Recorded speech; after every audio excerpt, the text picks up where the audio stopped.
It's time for Supply Chain Now Radio, sponsored by Apex Atlanta and Talent Stream. Broadcasting live from the supply chain capital of the country, Atlanta, Georgia, Supply Chain Now Radio spotlights the best in all things supply chain. The people, the companies, the technologies, the best practices, and the critical issues of the day. Now, here are your hosts. Okay, good afternoon. Scott Luton here with you live on Supply Chain Now Radio. Welcome to the show. So this wraps up a big week for our team. We were down at Velocity 2019 in Orlando earlier in the week, where we spoke on a panel session focused on supply chain talent and interviewed over a dozen supply chain leaders. Then on Friday, we broadcast live from Flexport's offices here in Atlanta and interviewed their local leadership. So a big week. We wrap up week on today's episode where we're going to be interviewing a supply chain leader that we've been fortunate to collaborate with and learn from. So let's welcome Blake Mathies to the show, Vice President of Operations with Boston Incorporated. Blake, how are you doing? Great to be here, Scott. Good. Great to be here, Scott. We are glad to have you. Thanks for carving out some time to share your perspective with us. So on that note, before we dive more into your company, tell us about yourself, Blake. Yeah, so I've been doing supply chain stuff for, almost 24 years now. Started off in the military and have been going back and forth doing government stuff and private sector stuff for the last 24 years. So been through a lot of different industries, have done it both for companies as a consultant at times. Sometimes doing both, working for a company and then going off and taking a week vacation. And my idea of fun is to go do some consulting on supply chain. So I really love the profession, the discipline, the excitement, and then the problem solving that it really takes. So yeah, I'm real passionate about it. Sure. Now, Blake, you were in the Air Force where you were a commissioned officer, correct? That's correct. Yep, and a graduate of the Air Force Academy. Yep, 1995, proud gold class of 1995 from the Air Force Academy. So, and then started a career in supply chain and logistics. And here in Atlanta, we had rubbed elbows. You were big supporters of the Apex Atlanta chapter, spoke at our executive roundtable events, and also served on our executive advisory board. Appreciate your leadership contributions there. Thanks. Yeah, I'm a big believer in Apex now, ASCM, and I think it's a really good way for people to learn the supply chain profession. And to, develop skills, network with other, supply chain professionals. Supply chain is just such just driven by technology and really dependent on technology that you have to stay current with the latest trends and the latest skills in managing a supply chain. And ASCM really does that very well. Absolutely. And to our audience, Blake is referring to the Association for Supply Chain Management, which is the new parent organization that Apex is a part of. Apex isn't going anywhere for those of you that have been networking in that space for almost 60 years. But we're all excited as ASCM members about what this will do and the additional value it would bring to our membership and our involvement in the organization. All right, so Blake, tell us about Boston Incorporated. What does the Boston Incorporated do? Yeah, so Boston Incorporated is a company based out of Wisconsin, and what we are is we are a network of furniture retailers. We are co-branded as Furniture and Appliance Mart and Ashley Home Stores. And Ashley Home Stores is a nationwide, actually a multinational network of retail locations. Ashley Furniture Manufacturing is actually the largest furniture manufacturer in the world. They're actually headquartered out of Arcadia, Wisconsin. And so what Boston Incorporated is We are 14, actually as of today, 15 retail locations. Just started a store in Kenosha, Wisconsin, down between Milwaukee and Chicago. And we'll open up our 16th retail location in Janesville, Wisconsin in June. But we're basically a furniture, bedding, and appliance brick and mortar retail location with a little presence on the internet. We can get into that a little bit later. But it's that's what we are. And as the vice president of operations, I manage all of the inbound, outbound logistics. So we run 5 semi trucks almost every day.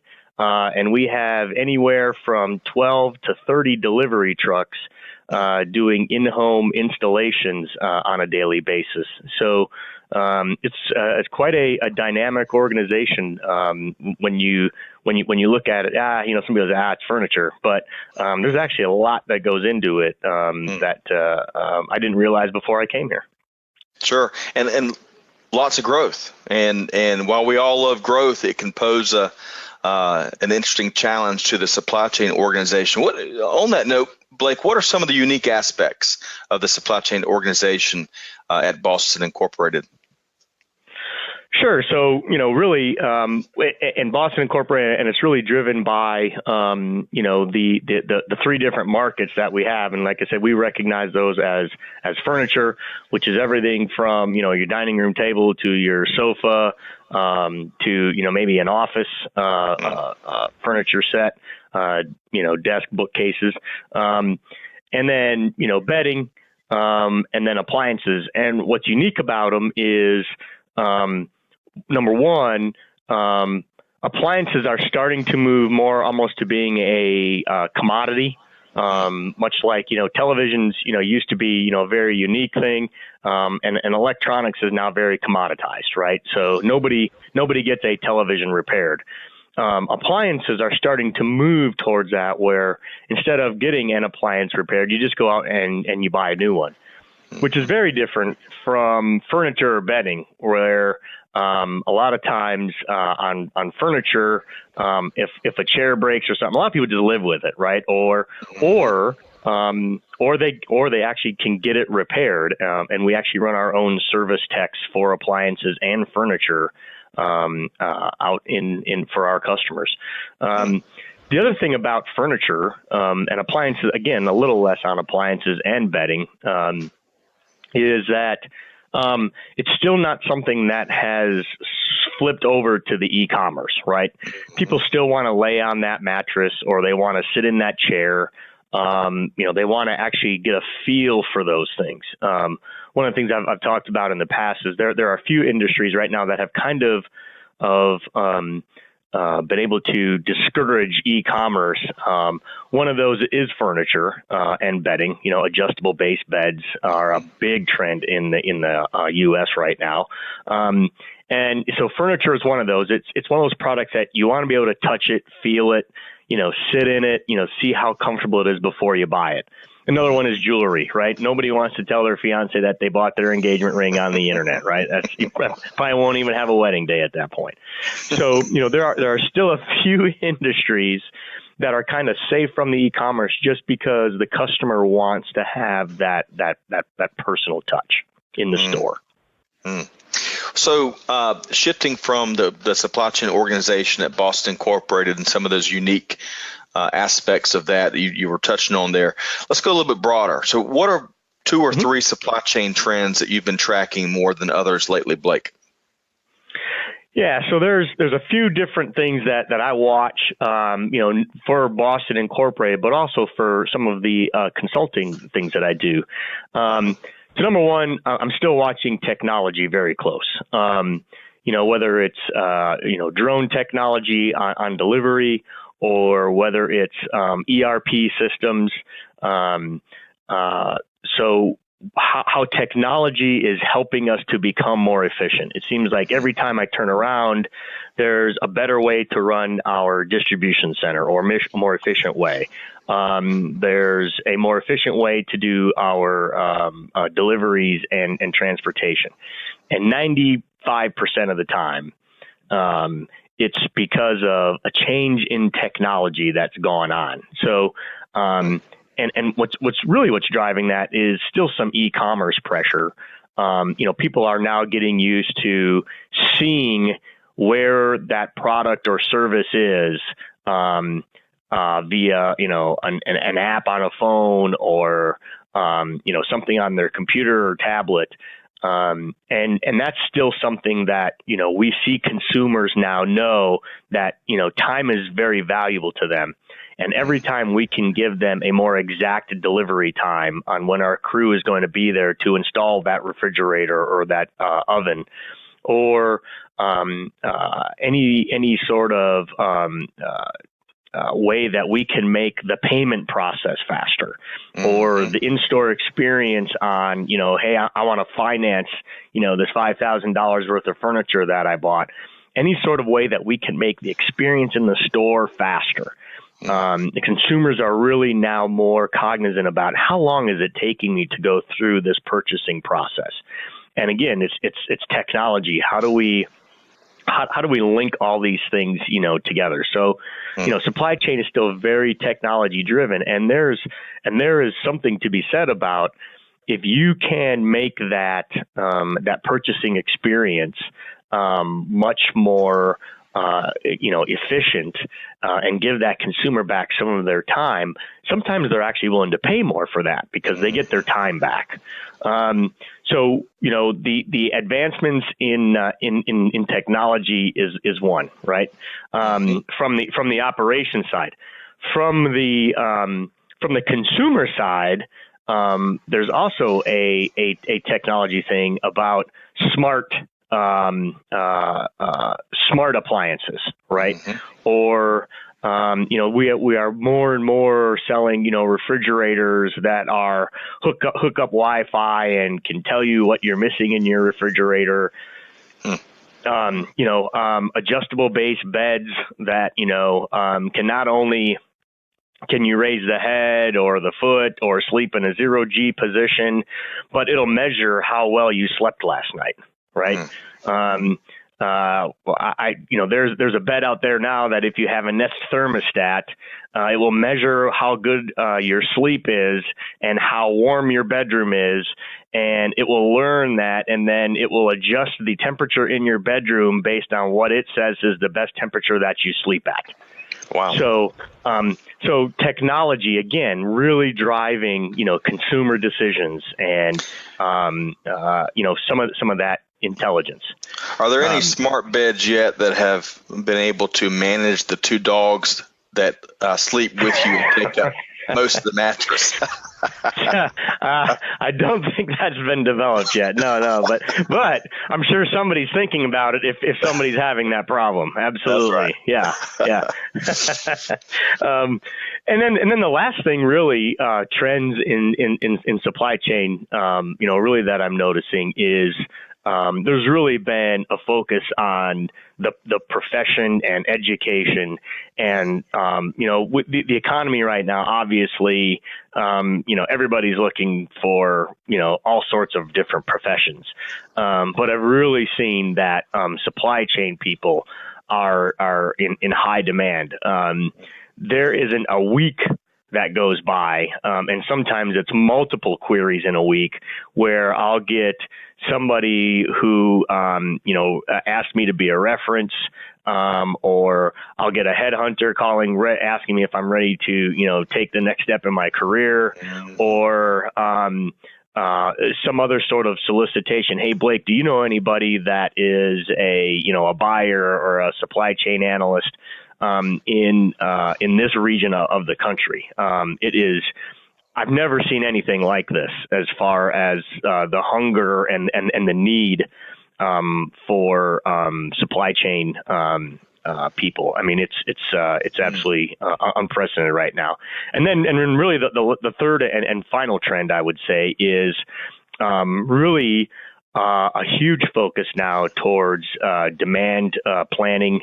A lot of people moving towards DDMRP, sales and operations planning.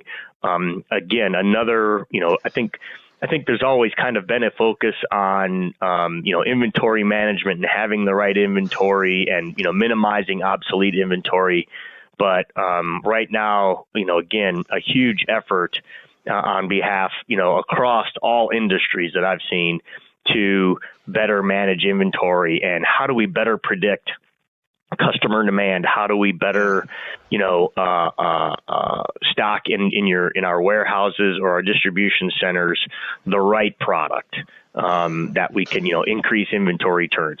Again, huge focus and a lot of effort I've seen on software technology to better predict that. So you mentioned earlier, Blake, how you have over the years done some supply chain consulting. And I understand that you've continued to grow that consulting practice. Tell us about some of the ways that you continue to help organizations. Sure. Yeah. So I currently right now am helping two government agencies. I'm doing some consulting directly for the Air Force and the Navy on airplane parts. Talking about how to better the supply chains for those services. I'm also consulting for some defense contractors who are competing on different supply chain and operations contracts that the government has let. That one rolls the Army in as well. So those are 5 to 10 year contracts where they're trying to support a certain aircraft or a certain vehicle that they've already purchased, but now they're in sustainment mode and they're trying to figure out how they make their supply chain more effective, but also more efficient. So it's very different from the private sector because they're not profit driven. They're more mission driven. So it's a completely different ball game than doing supply chain consulting. Being that I just came from Vondelanda, which is in the warehouse automation and parcel sortation business. I do some consulting for some companies in that space. Some who are looking to purchase a warehouse automation system and want to understand what the market looks like and, what some of the different, ASRS systems and AGV systems are out there. What would be maybe their best application, as well as some investors who are maybe looking to buy a company in that space. They want to know, hey, what does this space look like as far as suppliers, systems integrators? So I've done a few consulting gigs on that, and then lastly, I've done some operations consulting. I'm sorry, I'm short on names here, but I've signed some NDA agreements, so I can't go into full on who I'm working for. But in some private sector, I've done some stuff in construction. I've done a little bit in the automotive industry for people to do some lean Six Sigma type stuff. So I stay pretty active. In fact, it's been but I love it, man. It's great. I got a wife and 2 kids, and they get plenty of time. But a lot of times I'll find myself either up at 11 o'clock or midnight, or up at 3 a.m. and just working on some stuff that I can design something or just help people out, to better their supply chain. So it's fun. You can hear the passion coming across here. So really neat to hear that. And I'm convinced maybe you have a couple clones already, Blake. No, not yet. Although I am working on my 6-year-old, trying to convince her supply chain would be a good career field to get into as she's, working through kindergarten. I think it was one of those it was one of those grade school things we did, Scott, that, kind of got me going on that. So, yeah. Well, I'm glad you mentioned that, and I love to hear. Kidding aside, I love to hear how you're engaging your daughter on all things supply chain. So, to our audience, we've been talking a lot about our Supply Chain 101 program that Supply Chain Now Radio certainly supports and helps to facilitate. And we basically take supply chain leaders and practitioners into elementary schools to talk supply chain with third, fourth, and fifth graders. And the very first session that we conducted in Metro Atlanta, Blake Mathies was there to help support and engage these. At the time, I think those were fifth graders we did in that very first session, Blake. And yep, I think you're right. Yeah, and that was that kicked us off. We've since then done I think 32 sessions total, engaging almost 1,000 elementary students, and with plans to really continue to grow the program. There's folks in South Carolina, Blake, that came over to benchmark what we've been doing, and they're looking at standing up a similar initiative, I believe, in dozens of schools in South Carolina, and that's great to see, because huge opportunity to plant these seeds of awareness about end-to-end supply chain with our students and our young folks, as we try to break through some inaccurate stereotypes and stigmas associated with the supply chain. So appreciate your support and involvement in that, Blake. So you're also a big believer. You mentioned APICS and ASCM, obviously. Providers of leading supply chain certification programs. You're personally a big believer in continuing education.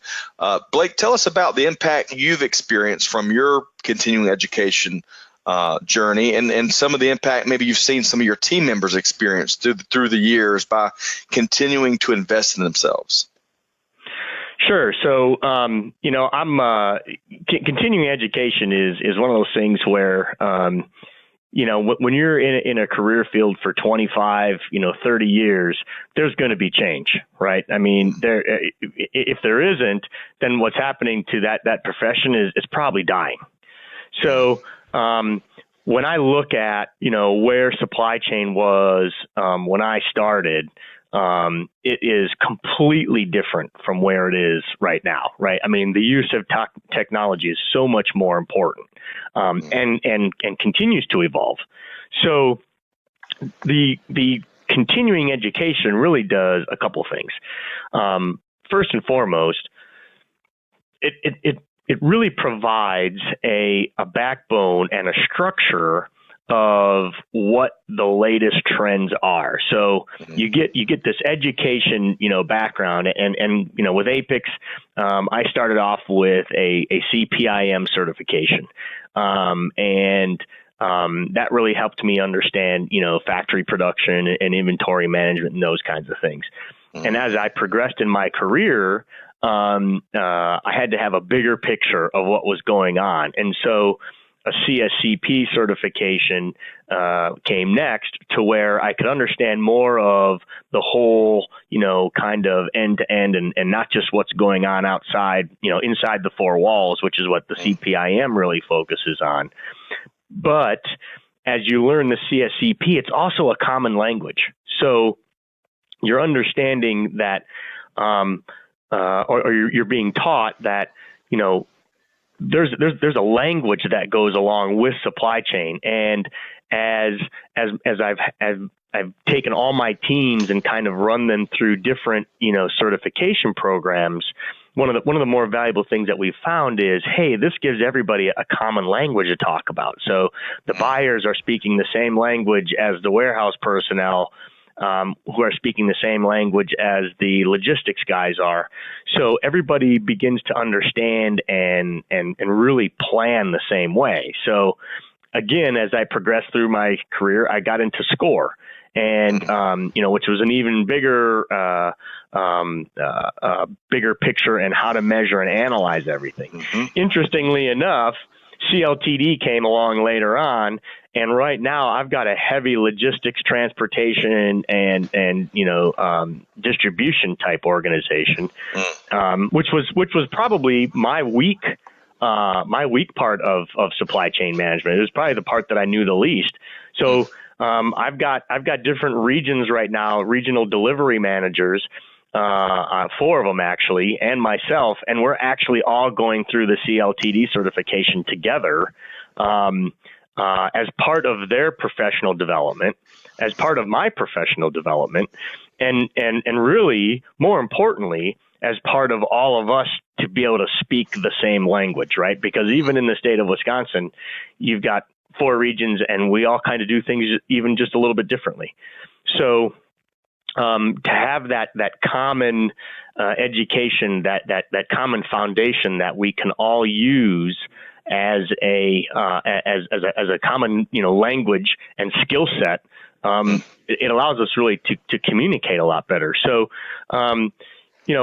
so for one, we use it as a way to stay on top of the newest things, right? And APICS does a really good job of, whether it's the annual conference or symposium, and the professional development meetings and the networking, where you can see what other people in other industries are doing. It really kind of helps you stay on top of, hey, what's everybody else doing right now? What's the latest and greatest? How can I translate that into my industry in order to stay on top and stay in competition?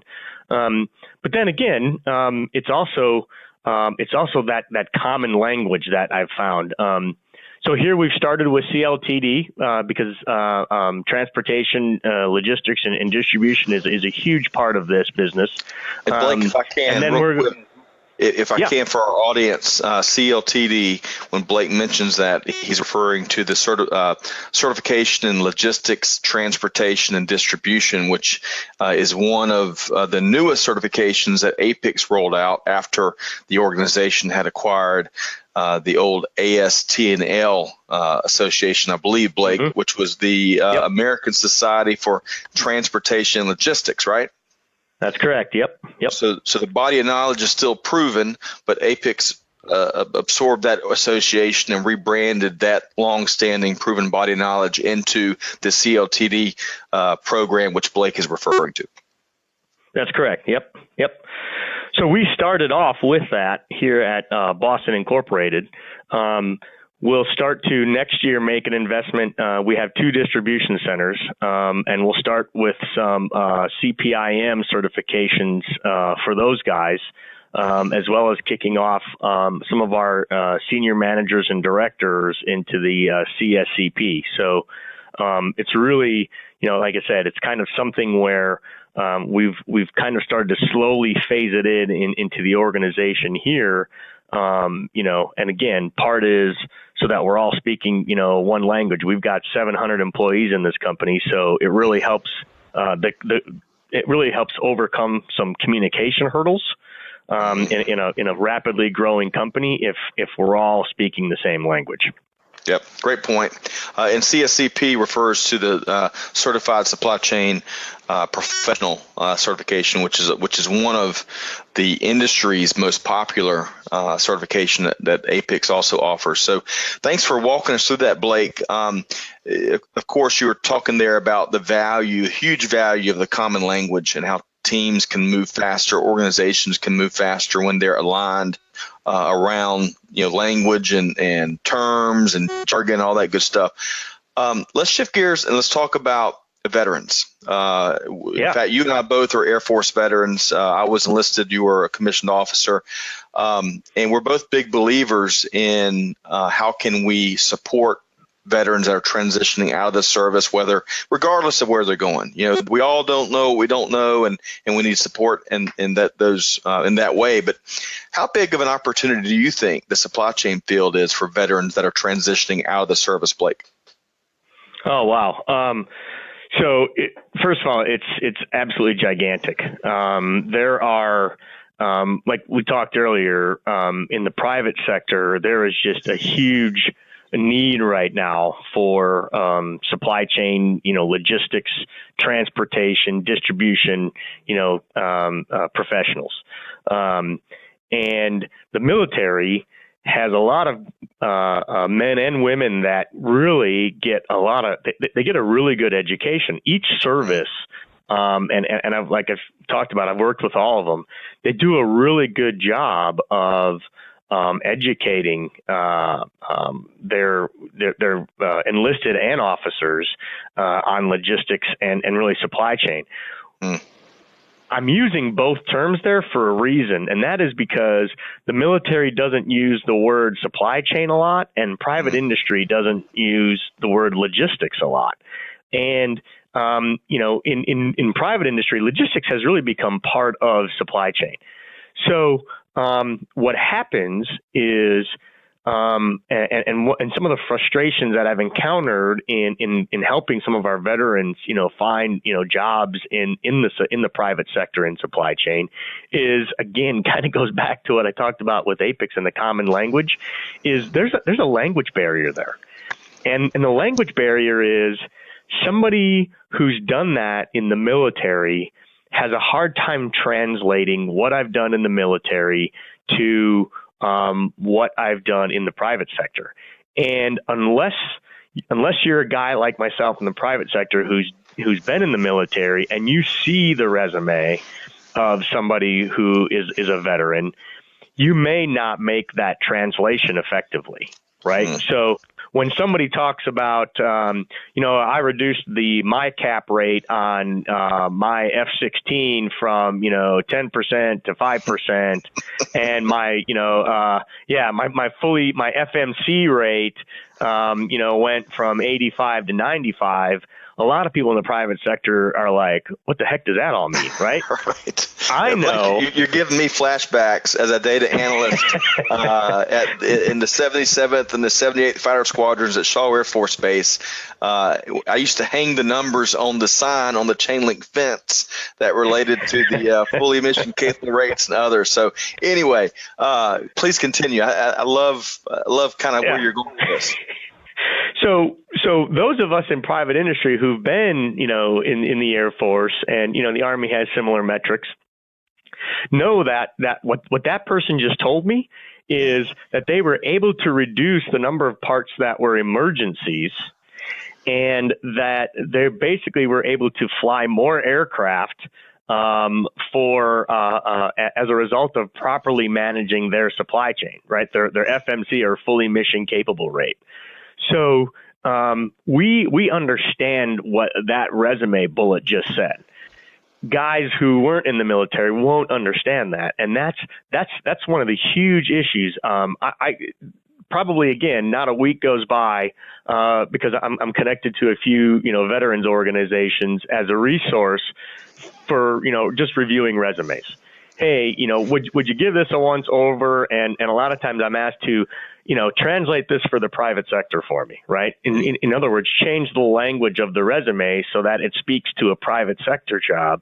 And then normally I'll call up the person whose resume is, and so that they can speak to that in an interview, I'll say, okay, here's what you did in the military, and here's what that translates into in the private sector. This is the point you want to drive home of what your skill set is and what you've done and what you're capable of, because this is what somebody in the private sector is going to be looking for you to do. And this is basically what you did in the military. And a lot of times, what I find is, number one, there's an increase in confidence in the veteran who's now looking for that supply chain job, because this private sector thing to them is strange, it's foreign, it's unknown, and they have this fear of the unknown that, I don't, I was playing a different game for 15, 20 years, working in the military. So, and then the other thing that they really start to see is that it's not so different. And there's it kind of goes back to the confidence thing that, oh, okay. So this is what I'm going to do if I'm working at a food distribution center, or an auto parts distribution center, or an Amazon, fulfillment center, or whatever. So it's really something that is, it's as simple as cutting down the language barrier and actually translating one language to another, right? It's like translating German into English, or Spanish into English. It's translating military into private sector. Right. Well, So we talk with a lot of veterans. With Apex Atlanta, one of the sponsors of the Supply Chain Now radio show, we've got a veteran transition task force, veteran transition assistance task force that was stood up several years ago to serve as resources for in whatever way we could, especially for veterans that were interested in transitioning into the supply chain space. So we talk regularly, probably a couple times a week, with veterans that are looking to gather market intelligence and best practices for successfully making that transition. And certainly one of the big common threads that I have uncovered over the last 10 years of having these conversations, Blake, is the huge gap that most veterans have when it comes to networking and having a network in the private sector and not having that to lean on as they're, putting irons in the fire on terminal leave or in their final year, or whatever it is. So I've really been encouraging, and our volunteers have been encouraging, if your commander will allow it, if your schedule will allow it, join any industry association, especially one, if you can target what you want to do, work backwards and plug into the resources that can help you get there, whether it's APIX or CSCP or ISM, whatever it is, whatever association it is, that kind of helps you develop a network, because that's such a huge gap. What if there was a veteran on with us right now that was finishing up their last year in the service and looking to transition specifically into supply chain, what's a couple things you would tell him or her? Sure. So I know that because I'm still a member of the Air Force Logistics Officers Association, LOA, right? And it's not just officers anymore either. It's enlisted. It's everybody, non-commissioned officers. And actually, the Air Force has done a really good job because they've actually kind of done a partnership with APIX. So now there's a lot of cross-pollination that goes in there. So I know they've been working together. The last couple of LOA conferences I've been to in DC, the DC chapter and the Air Force logistics branch in the Pentagon really kind of have a pretty good tight partnership. It hasn't really led to any sort of connections outside of the Beltway there. But that's one. But that's another really tough question or link is, okay, so I'm getting out. Where else can I go, right? And or how can I get linked up with somebody that's that's out there? And so for any veteran that happens to listen on this thing, check me out on LinkedIn or do a connection request or whatever. Be glad to help and get you linked in with with my network of veterans that I work with. And there are some LinkedIn groups actually too of military logistics professionals that will also help you in your next career. So it's always bigger in the big cities, right? The Atlantas where you've got you got Warner Robins guys that are coming out of there. You've got what's that one base down there in Atlanta? Dobbins. Dobbins. Marietta area. You've got a big military presence, and beyond even the Air Force, of course, Fort Jackson and Fort Benning, and in fact, I can't remember the number. Maybe Malcolm and the research team can find it, but there's a ton of veterans that come into Georgia after they transition, whether they retire or they get out. So this is a great environment for veterans or families, and being the number one state to do business in 6 years in a row, which is a record, that doesn't hurt. Nope, absolutely. And if I can make one comment real quick on veterans, that every company that I've worked for, whenever the HR department has interviewed a veteran, they're like, this guy interviewed really well. I haven't had a single veteran not interview really well, right? And it's been interesting. And so I've asked a few times, I'm like, okay, so what was the difference? What was the difference in in other interviews that you've had, and they said, it's been two things really. It's been respect, right? They're always, yes sir, yes ma'am, no sir, no ma'am, on every question. And then the other thing that they get out of the interviews is their drive, right? Their work ethic. That there's such a presence that comes through the phone, even on phone interviews, that they're like, this guy or girl was really on top of it, and they really were aggressive in answers, and I could tell that they weren't lazy, or that they really wanted to come to work, and so it's really something that a lot of veterans, I think, through fear or selling themselves short or not knowing enough about the private sector, really kind of don't they don't think that they have a skill set that's applicable, and many times there's a lot of intangibles too that really that they don't maybe necessarily know that they have, that somebody who didn't serve may not. Fantastic. Appreciate your perspective in this area. And veterans that are listening, please reach out to Blake. He's been a great advocate and thought leader when it comes to supporting veterans and veterans transition. It's not easy.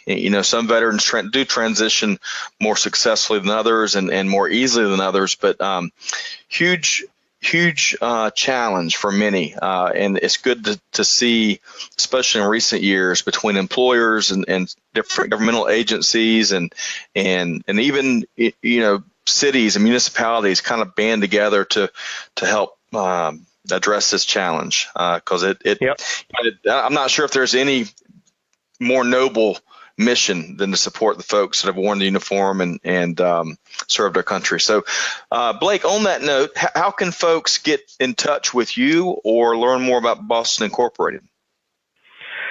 Yeah, so to get in touch with me, I'll tell you what, you can, my work email is Boston FAM, Boston the city, FAM as in FAM, Foxtrot Alpha Mike. So it's Blake.Mathies at bostonfam.com. My personal email is Blaker, BLAKER, H as in hotel, D as in dog, .com. I kept that. Blaker's my nickname, and HD was when I used to work for Harley Davidson. So you can go to get a hold of me there on my personal email. My cell phone number is 715-212-6159. I don't answer it all the time, but if you leave a message, I will definitely call you back. You can text me if it's a quick question. So always here to help and be a resource for a budding supply chain professional. Fantastic. Really appreciate that. And the website for Boston Incorporated, for folks that want to learn more about the company, FurnitureApplianceMart.com. And Blake, really just appreciate your time today and your perspective. I think it was very helpful on a number of different fronts. And to our audience, I'd encourage y'all to reach out as you're looking for to get insight from a supply chain management subject matter expert. Thanks a lot, Scott. Always a pleasure to talk to you, and I'll let you know when I'm down in the Atlanta area, and we can get together and hopefully have a gathering of supply chain nerds like myself. I'd welcome that. That would be neat. But Blake, and to our audience, that was Blake Mathies, Vice President of Operations for Boston Incorporated. Blake, come on back to Atlanta when you get a chance, and looking forward to catching up again with you soon. Yep, would love to do it. Thank you, Scott. You bet. Okay, so we're going to wrap up this segment. What a great interview with Blake Mathies. Really enjoyed that. We're going to wrap up today's segment on some upcoming events. First off, we mentioned a variety of supply chain certifications, and of course, they can be found coast to coast, or actually internationally, these APICS certification classes. Here in Atlanta, the APICS Atlanta chapter partners with the Georgia Tech Supply Chain and Logistics Institute, and we conduct our public training via 2.5-day boot camps. We've got our CSCP boot camp coming up June 24th through the 26th, and our CLTD boot camp same week It'll run from June 26th to the 28th. And that really is meant for folks with some experience that maybe understand the basics. They'll purchase the APICS courseware and then use the courseware in 2.5 days of live instruction to hopefully be best prepared to sit and pass the exam where they earn the certification. So great opportunity there. And you can, if you can't find what you're looking for, you can shoot us a note. We'll make sure to send links along your way so that you can either register or just get more information on that. And you can shoot us a note at Scott, SCOTT, at supplychainnowradio.com if you can't find what you're looking for. Also, E-Commerce Operations Summit in Columbus, Ohio, April 9th through the 11th. This leading industry conference is focused in on the white-hot e-commerce space that Blake also alluded to earlier. Our listeners can receive a discount by using promo code TAL150 during registration. You can learn more at operationssummit.com. Supply Chain Now Radio is pleased to serve as a media partner for that great event. In May, a little closer to home, the Association for Manufacturing Excellence will be holding its Atlanta 2019 Lean Summit. Great speakers, best practice sharing, networking, plant tours, all dialed in on the world of manufacturing. We're also pleased to serve for this event as a media partner. We'll be broadcasting live from day one of the event. You can learn more at ame.org. Finally, we're a big media partner, very proud media partner of EFT's 3PL and Supply Chain Summit, which will be held here in Atlanta June 10th through the 12th. Home run lineup of speakers from companies such as UPS, Land O'Lakes, Uber Freight, Cisco, DHL Supply Chain, and many more. I think there's over 800 senior executives that have registered at this point. We're going to be broadcasting live from the event, both days, the 11th and the 12th. You can check out EFT.com for more details, or of course, shoot us a note and we'll get you more additional information. Big thanks to our guest today, Blake Mathies, Vice President of Operations for Boston Incorporated. Great interview, great supply chain leader there. Really appreciate what he's doing to not only move the profession forward, but also serve our industry and our community. Be sure to check out other upcoming events, the replays of our interviews, other resources at supplychainnowradio.com. You can find us on iTunes, SoundCloud, Stitcher, Spotify, Business Radio X, all the other leading sites where podcasts can be found. Of course, we'd love for you to subscribe so you don't miss anything. On behalf of the entire Supply Chain Now Radio team, this is Scott Luton, wishing you a wonderful weekend, or a little bit we have left of it, and we'll see you next time on Supply Chain Now Radio. Thanks, everybody.